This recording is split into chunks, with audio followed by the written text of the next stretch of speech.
এই মার্কায় ভোট দিলে কোরআন বিজয় হবে, আর এই মার্কা হেরে গেলে আল্লাহর কোরআন হেরে যাবে। গণতান্ত্রিক আদর্শটা কুফুরি।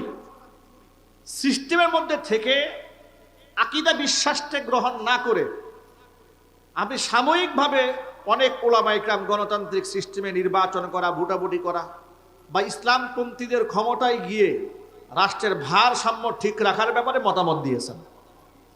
কিন্তু গণতান্ত্রিক পদ্ধতিতে ভোটাভুটি করা ফরজ, এটা কোনো পাগলেও বলে নাই। কথা ঠিক না বেঠিক জুড়ে বলেন। অনেকে জায়েজ বলেছেন। কি বলেছেন জুড়ে বলেন? জায়েজ বলেছেন। দিন কায়েম করা ফরজ। দিন কায়েম করা কি ফরজ? এটা শরিয়াত, এটা আল্লাহর হুকুম, মানতে হবে। আনাকিমুদ্দিন। আর দিনটা তো ব্যাপক বিষয়। ব্যক্তি জীবনে নামাজ, রোজা, হজ, যাকাত, তাহাজ্জুদ, হালাল হারাম মেনে চলা, এগুলো দিন কায়েম। এগুলো সব দিন। এগুলো সব কি জুড়ে বলেন? নামাজ দিনের একটা অংশ, রোজা দিনের অংশ, হজ দিনের একটা অংশ, যাকাত দিনের একটা অংশ, দাওয়াত দিনের অংশ, সব দিন। আপনি সুদ খাবেন না, ঘুষ স্পর্শ করবেন না, মিথ্যা কথা বলবেন না, চুরি ডাকাতি জেনা বদমাশি করবেন না, এগুলা দিনের অংশ। এগুলা দিন। এগুলা কি দুটো বলেন? দিন। এটাই হচ্ছে শরিয়াত, হুকুমত ইসলামিয়া, রাষ্ট্র ব্যবস্থায় ইসলাম নেওয়া। এটা তো অনেক গুরুত্বপূর্ণ একটা দায়িত্ব। কারণ এমন কিছু আমল আছে যেগুলো ব্যক্তিগতভাবে করা যায় না, কিছু আমল আছে রাষ্ট্রীয়। যেমন কেউ চুরি করলে তার কি সাজা হবে, ব্যভিচার করলে তার কি সাজা হবে, মিথ্যা অপবাদ দিলে তার কি সাজা হবে, শাস্তি হবে, রাষ্ট্রীয় নীতিমালায় আছে না ভাই? জোরাবাজে বলেন আছে।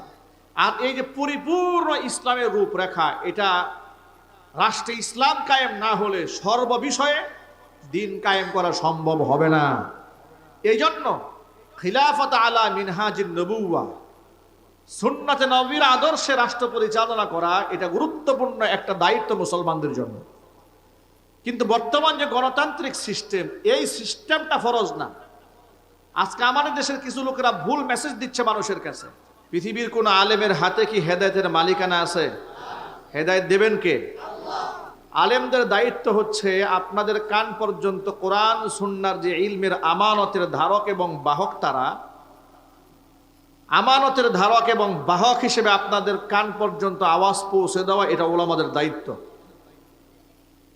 ওলামারা যদি সমাজ প্রেক্ষাপটে কোরআন সুন্নাহর সঠিক বক্তব্য আপনাদের কান পর্যন্ত পৌঁছে না দেন, কাল হাসরের ময়দানে এই আলেমদের আল্লাহর আদালতে আসামির কাঠগড়ায় দাঁড়িয়ে যেতে হবে।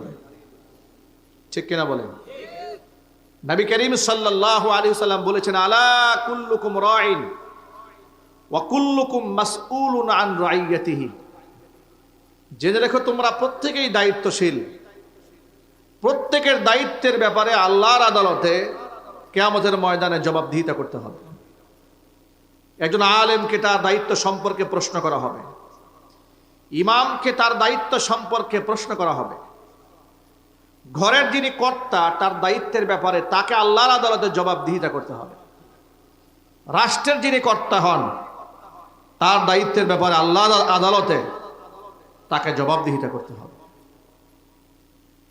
তার একটা উজ্জ্বল দৃষ্টান্ত আপনাদের সামনে উপস্থাপন করছি। আমিরুল মুমিনিন খলিফাতুল মুসলিমিন হযরত ওমর ফারুক রাদিয়াল্লাহু তাআলা আনহু, ওমর ইবনুল খাত্তাব রাদিয়াল্লাহু তাআলা আনহু অর্ধ জাহানের শাসক ছিলেন, পৃথিবীর ন্যায় ইনসাফের প্রতীক ছিলেন, আদর্শ রাষ্ট্রনায়ক ছিলেন।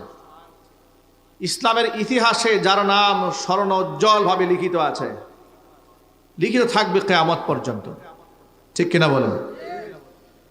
ওমর ইবনুল খাত্তাব রাদিয়াল্লাহু তাআলা আনহু এক ধরনের পিঠা খেতে খুব পছন্দ করতেন। তার স্ত্রী একদিন, আব্দুল্লাহর মা হযরত ওমরের স্ত্রী, খলিফার সামনে কিছু পিঠা এনে হাজির করলেন। পিঠা দেখার পরে হযরত ওমর স্ত্রীকে ডেকে বললেন, পিঠা পেলে কোথায়? রাষ্ট্রীয় কোষাগার থেকে বরাদ্দকৃত যতটুকু আটা আমাকে দেওয়া হয় সেটা দিয়ে তো কোনো মতে সংসার চলার কথা, পিঠা তো খাওয়ার কথা নয়। পিঠা পেলে কোথায়? কেউ হাদিয়ে দিয়েছে নাকি না কেউ ঘুষ দিয়েছে? স্ত্রী বলেন, আপনাকে ঘুষ দিবে এমন সাহস কি কারো আছে? সুবহানাল্লাহ পড়েন।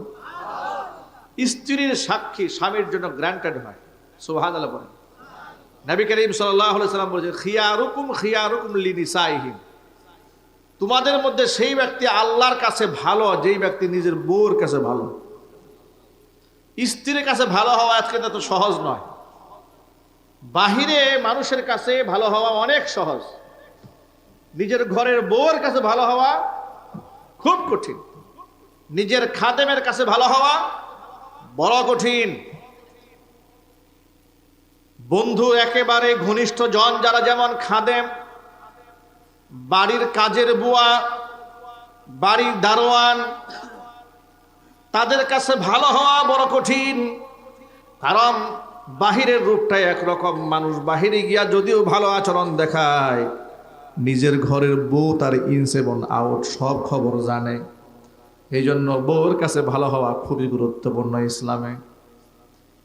নবী করিম সাল্লাল্লাহু আলাইহি ওয়াসাল্লাম বিশ্ব মানবতার কল্যাণের শিক্ষক, মুক্তির দিশারি নবিয়্যুনা মুহাম্মদ রাসূলুল্লাহ সাল্লাল্লাহু আলাইহি সাল্লাম সম্পর্কে তার স্ত্রী উম্মুল মুমিনিন মা আয়েশা সিদ্দিকা রাদিয়াল্লাহু তাআলা আনহার কাছে যখন প্রশ্ন করা হয়েছিল, কাইফা কানা খুলুকুন নবী সাল্লাল্লাহু আলাইহি ওয়াসাল্লাম, ও মা আয়েশা, আল্লাহ নবীর চরিত্র কেমন ছিল?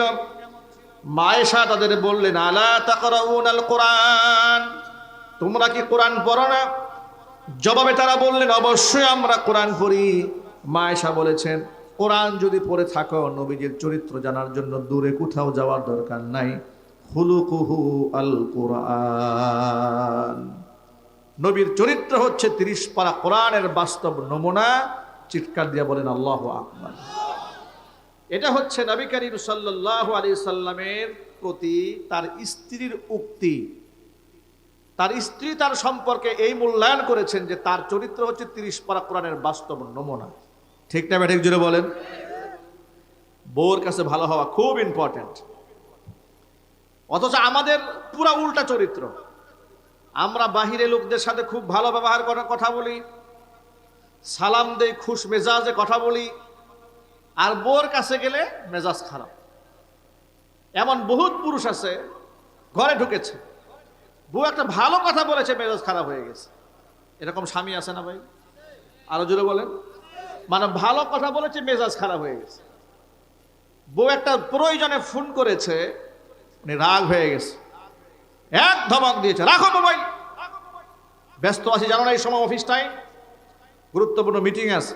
ধমক একটা দিয়ে দিয়েছে। পক্ষান্তরে পাশের বাসার ভাবি ফোন দিয়েছে। পাশের বাসার ভাবি ফোন দিয়ে বলে, ভাই একটা কথা ছিল, ফ্রি আছেন কেন? অসুবিধা নেই বলেন। আপনি ফোন দিলে আবার টাইম থাকে না নাকি? এই বদ খাসলাত অনেক পুরুষের আছে, আছে না নাই জুড়ে বলেন। বউয়ের কাছে ভালো হতে পারে না, কিন্তু ভাবির কাছে খুব ভালো। গার্লফ্রেন্ডের কাছে ভালো হওয়া সহজ, কিন্তু বউয়ের কাছে ভালো হওয়া এত সহজ না। গার্লফ্রেন্ডের কাছে আপনি একদম সেজে গুজে আতর সুগন্ধি মেখে একদম সুপুরুষ পরিপাটি হয়ে গেছেন, তাদের সময় বা কট্টক দিয়েছেন, দূর থেকে দেখে আপনাকে একেবারে হিরো মনে করেছে। কিন্তু যে আপনাকে নিয়ে সংসার করে, সে আপনার সম্পর্কে ভালো করে জানে আপনি কত নম্বরের হিরো। এই জন্য নবী করিম সাল্লাল্লাহু আলাইহি ওয়াসাল্লাম বলেছেন, খিয়ারুকুম লিনিসাইহিম, যে ব্যক্তি বউয়ের কাছে ভালো, সেই ব্যক্তি আল্লাহর কাছে ভালো। আল্লাহু আকবার বলেন। তাহলে আমাদের স্ত্রীদের সাথে আমাদের সদাচরণের প্রয়োজন আছে না নাই?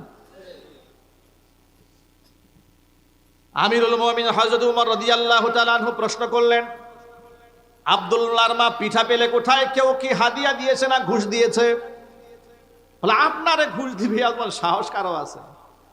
হাদিস শরীফে এসেছে, যে রাস্তায় উমর হাঁটে সেই রাস্তায় শয়তানও হাঁটতে সাহস পায় না। সুবহানাল্লাহ। বাড়ি গিয়ে বলবেন নাকি? আল্লাহ পাক তাকে শারঈ মেজাজ দিয়েছিলেন। যে রাস্তায় হযরত উমর হাঁটে সেই রাস্তায় শয়তানও হাঁটতে সাহস পায় না। একটু জোরে বলতে হবে আল্লাহু আকবার। নবী করিম সাল্লাল্লাহু আলাইহি সাল্লাম বলেছেন, আলা জেনে রেখো তোমাদের এমন কোন ব্যক্তি নাই যার সাথে একটা করে শয়তান যুক্ত করে দেওয়া হয় নাই। আলা মিন আহাদিকুম ইল্লা ওয়াকাদ উল্লিকা, তার সাথে ঝুলিয়ে দেওয়া হয়েছে, সংযুক্ত করে দেওয়া হয়েছে একটা করে শয়তান। সাহাবায়ে কেরাম প্রশ্ন করলেন, আমাকা ইয়া রাসূলুল্লাহ, ইয়াকা ইয়া রাসূলুল্লাহ, হে আল্লাহর নবী আপনার সাথেও কি জুড়ে দেওয়া হয়েছে নাকি? হুজুর বললেন হ্যাঁ, কিন্তু আল্লাহ তাআলা আমাকে সাহায্য করেছেন বিধায় আমার সাথে যে শয়তানটা যুক্ত হয়েছিল সেই শয়তান আমার কাছে সারেন্ডার করেছে, আত্মসমর্পণ করেছে। এখন সে আমাকে ভালো ছাড়া কোনো খারাপ কাজের নির্দেশ দিতে পারে না। চিৎকার দিয়ে এখন সুবহানাল্লাহ। নবী করিম সাল্লাল্লাহু আলাইহি সাল্লামকে শয়তান কখনো ধোঁকা দিতে পারে নাই, কখনো হুজুরকে ওয়াসওয়াসা দিতে পারে নাই। হেফাজত করেছেন কে? খলিফাতুল মুসলিমিন হযরত ওমর সম্পর্কে রাসূল বলেছেন, যে রাস্তায় ওমর হাঁটে সেই রাস্তায় শয়তানও হাঁটতে সাহস পায় না। তার স্ত্রী, ওমরের স্ত্রী তাকে তার ব্যাপারে বক্তব্য দিচ্ছেন যে আপনারে ঘুষ দিবে এত সাহস কারো আছে নাকি? তিনি বললেন তাহলে পেলে কোথায়? হাদিয়া পেয়েছে? বলে না, হাদিয়াও না, হাদিয়াও আসে নাই, ঘুষও আসে নাই, পিঠা রান্না করলা কি করে? খলিফার স্ত্রী জবাব দিয়ে বলেন, শোনেন, বিগত 6 মাস ধরে রাষ্ট্রীয় কোষাগার থেকে যে আটা দেওয়া হয়, প্রতিদিনের আটা থেকে আমি 100 টাকা করে আটা জমিয়েছি। প্রতিদিন 100 টাকা করে 6 মাস জমা করেছে। আর সেই জমাকে তো আটা দিয়ে আপনার জন্য পিঠা বানিয়ে আপনার সামনে প্রস্তুত করে সামনে দিয়েছি। এ কথা শুনে হযরত ওমর বললেন, শোনো আব্দুল্লাহর মা, 6 মাস ধরে 100 টাকা করে আটা প্রতিদিন সেভ করে সেটা দিয়ে রুটি বানিয়েছো, আমার জন্য পিঠার বন্দোবস্ত করেছো। বলে হ্যাঁ, তাহলে আপনার জন্য এটা বৈধ, আপনি এখন খেতে পারেন। ওমর ফারুক রাদিয়াল্লাহু তাআলা আনহু বললেন, আব্দুল্লাহর মা, ইরাকের ফুরাত নদীর 3 পর্যন্ত আল্লাহ তাআলা আমার খেলাফত কায়েম করে দিয়েছেন। আমি জানি না ওই ফুরাত নদীর তীর পর্যন্ত যত মানুষ আছে সমস্ত মানুষকে পিঠা আমি খাওয়াতে পারবো কিনা সেটা তো আমার জানা নাই। আজকে যদি আমি পিঠা খাই, কিয়ামতের ময়দানে একজন ব্যক্তি যদি আল্লাহর সামনে দাঁড়িয়ে বলে তিনি খলিফা হওয়ার কারণে পিঠা খেতে পেরেছিলেন, আমরা মানুষ, সাধারণ মানুষ ছিলাম, পিঠা খেতে পারি নাই, আল্লাহর কাছে আমি কি জবাব দেব? ও আব্দুল্লাহর মা, পিঠাগুলো গরিব মিসকিনদেরকে দান করে দাও। তিনি দরিদ্রদেরকে দিয়ে দিলেন। এখানে এই পর্ব শেষ হয় নাই। রাষ্ট্রীয় কোষাগারের দায়িত্বে যারা ছিলেন তাদেরকে ডাকলেন। ও আমরুহুম শুরা বাইনাহুম, পরামর্শের ভিত্তিতে তারা রাষ্ট্র পরিচালনা করতেন। জোরে করেন সুবহানাল্লাহ। কিসের ভিত্তিতে? জোরে বলেন। পরামর্শের ভিত্তিতে রাষ্ট্র পরিচালনা করতেন। এই যে গণতান্ত্রিক সিস্টেম, এই সিস্টেমে পরিচালিত হতো না। এই জন্য গণতান্ত্রিক যে সিস্টেমটা, এই সিস্টেমে কোনো মুসলমান, গণতান্ত্রিক একটা হচ্ছে সিস্টেম, আরেকটা হচ্ছে তার মৌলিক আদর্শ। গণতান্ত্রিক আদর্শটা কুফরি। সিস্টেমের মধ্যে থেকে আকীদা বিশ্বাসকে গ্রহণ না করে আপনি সাময়িকভাবে অনেক উলামায়ে কেরাম গণতান্ত্রিক সিস্টেমে নির্বাচন করা, ভোটাভুটি করা বা ইসলামপন্থীদের ক্ষমতায় গিয়ে রাষ্ট্রের ভারসাম্য ঠিক রাখার ব্যাপারে মতামত দিয়েছেন। কিন্তু গণতান্ত্রিক পদ্ধতিতে ভোটাভুটি করা ফরজ, এটা কোনো পাগলেও বলে নাই। কথা ঠিক না বেঠিক? জুড়ে বলেন। অনেকে জায়েজ বলেছেন। কি বলেছেন? জুড়ে বলেন। জায়েজ বলেছেন। দিন কায়েম করা ফরজ। দিন কায়েম করা কি ফরজ? এটা শরিয়াত, এটা আল্লাহর হুকুম, মানতে হবে। আনাকিমুদ্দিন। আর দিনটা তো ব্যাপক বিষয়। ব্যক্তি জীবনে নামাজ, রোজা, হজ, যাকাত, তাহাজ্জুদ, হালাল হারাম মেনে চলা, এগুলো দিন কায়েম। এগুলো সব দিন। এগুলো সব কি? জুড়ে বলেন। নামাজ দিনের একটা অংশ, রোজা দিনের অংশ, হজ দিনের একটা অংশ, যাকাত দিনের একটা অংশ, দাওয়াত দিনের অংশ, সব দিন। আপনি সুদ খাবেন না, ঘুষ স্পর্শ করবেন না, মিথ্যা কথা বলবেন না, চুরি ডাকাতি জেনা বদমাশি করবেন না, এগুলা দিনের অংশ, এগুলা দিন। এগুলা কি দুটো বলেন? দিন। এটাই হচ্ছে শরিয়াত, হুকুমত ইসলামিয়া, রাষ্ট্র ব্যবস্থায় ইসলাম নেওয়া। এটা তো অনেক গুরুত্বপূর্ণ একটা দায়িত্ব। কারণ এমন কিছু আমল আছে যেগুলো ব্যক্তিগতভাবে করা যায় না, কিছু আমল আছে রাষ্ট্রীয়। যেমন কেউ চুরি করলে তার কি সাজা হবে, ব্যভিচার করলে তার কি সাজা হবে, মিথ্যা অপবাদ দিলে তার কি সাজা হবে, শাস্তি হবে, রাষ্ট্রীয় নীতিমালায় আছে না ভাই? জোরাবাজে বলেন আছে। আর এই যে পরিপূর্ণ ইসলামের রূপরেখা, এটা রাষ্ট্রে ইসলাম কায়েম না হলে সর্ববিষয়ে দিন কায়েম করা সম্ভব হবে না। এই জন্য খিলাফত আলা মিনহাজিন নবুওয়া, সুন্নাতে নবীর আদর্শে রাষ্ট্র পরিচালনা করা, এটা গুরুত্বপূর্ণ একটা দায়িত্ব মুসলমানদের জন্য। কিন্তু বর্তমান যে গণতান্ত্রিক সিস্টেম, এই সিস্টেমটা ফরজ না। আজকে আমাদের দেশের কিছু লোকেরা ভুল মেসেজ দিচ্ছে মানুষের কাছে। নির্বাচন সামনে এসেছে, এগুলা নিয়ে কোরআনের মঞ্চে বসে অনেক আলেমরা অপব্যাখ্যা করছে। আবার কেউ নির্বাচনে ক্যাম্পেইন করতে গিয়ে অসত্য কথা বলছে, এমন কথা বলছে যে এই মার্কায় ভোট দিলে কোরআন বিজয় হবে, আর এই মার্কা হেরে গেলে আল্লাহর কোরআন হেরে যাবে। নাউজুবিল্লাহ, তো আসতে বললেন। আচ্ছা, আল্লাহর কোরআন কি কোনো হারতে পারে? আপনারা যেভাবে আওয়াজ দেন, তো কথা বলাই মুশকিল। আমি তো কোনো গুরুস্থানে ওয়াজ করতেছি না, আমার সামনে সব জিন্দা মানুষ। আপনারা কি জিন্দা না মুর্দা? এই জিন্দার আওয়াজটাও জিন্দার মতো বলতে পারেন নাই, এটা মুর্দা মার্কা আওয়াজ হয়ে গেছে। আমার সামনে কি জীবিত মানুষ না মরা মানুষ? এবার জীবিত মানুষের মতো জবাব দিয়ে বলেন তো, আল্লাহর কোরআন কখনো হেরে যেতে পারে? আল্লাহর কোরআন কি কখনো হারবে? সারা পৃথিবীর সব মানুষ মিলেও যদি আল্লাহর কোরআন প্রত্যাখ্যান করে, এরপর পৃথিবীর সমস্ত মানুষ হেরে যাবে, আল্লাহর কোরআন হারবে না। ঠিক না ব্যাটিক জুড়ে বলেন? বলে এই মার্কায় ভোট দিলে আল্লাহর কোরআন জিতে যাবে, আর এই মার্কা হেরে গেলে আল্লাহর কোরআন হেরে যাবে।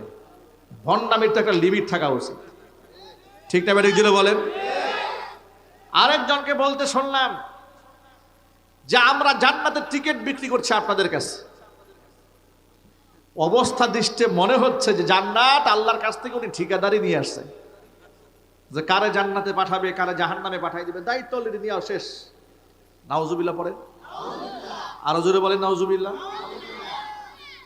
আমরা যারা দ্বীনের আন্দোলন করেন, রাজনৈতিক মাঠে ইসলাম চান, রাষ্ট্র ব্যবস্থায় ইসলাম চান, আমরা মন থেকে তাদেরই একজন সহযোদ্ধা। কারণ ব্যক্তি জীবন থেকে শুরু করে আন্তর্জাতিক অঙ্গন পর্যন্ত ইসলামের সমস্ত বিধিবিধান আহকামাত বাস্তবায়নের জন্য আমরা প্রত্যেকেই এক একজন সংগ্রামী। আমরা এই ময়দানে এক একজন সৈনিক। বিগত স্বৈরাচারীর আমলে তাদের অনিসলামিক কর্মকাণ্ডের বিরুদ্ধে কথা বলে আলেম ওলামাদের পক্ষ অবলম্বন করার অপরাধে আমরাও জেল খেটেছি, জরিমানা দিয়েছি, আমরা রিমান্ডে গিয়েছি, আমাদেরকে এলাকা ছাড়া বাড়ি ছাড়া করা হয়েছে। ঠিক না ব্যাটিক জুড়ে বলেন?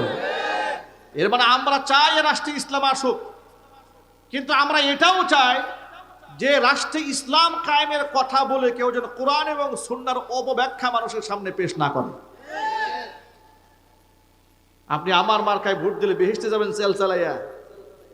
আমি অবাক হয়েছি, একজন দায়িত্ব সম্পন্ন আলেম এক সেমিনারে বক্তব্য দিয়ে বলছেন যে আপনারা ওয়াজ মাহফিলে, দোকানে, চায়ের দোকানে, সব জায়গায় বলে দিবেন যে ইসলামপন্থীদেরকে যদি ভোট দেন, গণতান্ত্রিক সিস্টেমে যেটা বর্তমান চালু আছে, ভোট দিলে ঈমান থাকবে, ভোট না দিলে ঈমান নাই। কথা বুঝতে পেরেছেন? এখন আপনারা বলেন, যারা এই ধরনের ব্যাখ্যা করে তারা কি আসলে দিন কায়েম করতে চায় নাকি দিনটাকে ব্যবহার করে চেয়ার দখল করতে চায়? আমরা এটা করতে দেব না। কথা ঠিক না ব্যাটিক জুড়ে বলেন? যদি দিন কায়েম করেন, দিনের কনসেপ্ট ক্লিয়ার করতে হবে, পরিষ্কার থাকতে হবে। এক কথাই বলতে হবে যে আল্লাহর কোরআন যা হালাল করেছে হালাল হয়ে যাবে, আল্লাহর কোরআন যা হারাম করেছে তা চিরতরে নিষিদ্ধ হয়ে যাবে। কথা বলতে হবে, ঠিক কিনা বলেন? ক্ষমতার জন্য পাগল হলে চলবে না। ক্ষমতার জন্য মুশরিক হিন্দুদের পা চাটা যাবে না। দিওয়ানা হয়ে গেছে এক একজনে, দিওয়ানা পাগল হয়ে গেছে এক একজনে, যে মুশরিকদেরকেও দিনের কর্মী বানাই দিতেছে। নাউজুবিল্লাহ পড়েন। উদাহরণ দিতে গিয়ে আরো কত ধরনের কথা আসতেছে, সেগুলো না হয় নাই বললাম, পুরাতন ব্যাপার। কিন্তু এই যে নতুন ইস্যুগুলো কাজে লাগাতে হবে। খুব সাবধান, কোরআন সুন্নাহর বক্তব্য দেওয়ার সময় ওই মেজাজ নিয়ে কথা বলা যাবে না যে এই আয়াতটা বললে আমি কয়টা ভোট পাবো, ওই চিন্তা নয়। আল্লাহর কোরআনের ব্যাখ্যা করতে হবে এইভাবে যে এই কথা প্রচার করলে মানুষের মধ্যে ঈমান ঢুকবে, নূর ঢুকবে। ঠিক না ব্যাটিক জুড়ে বলেন?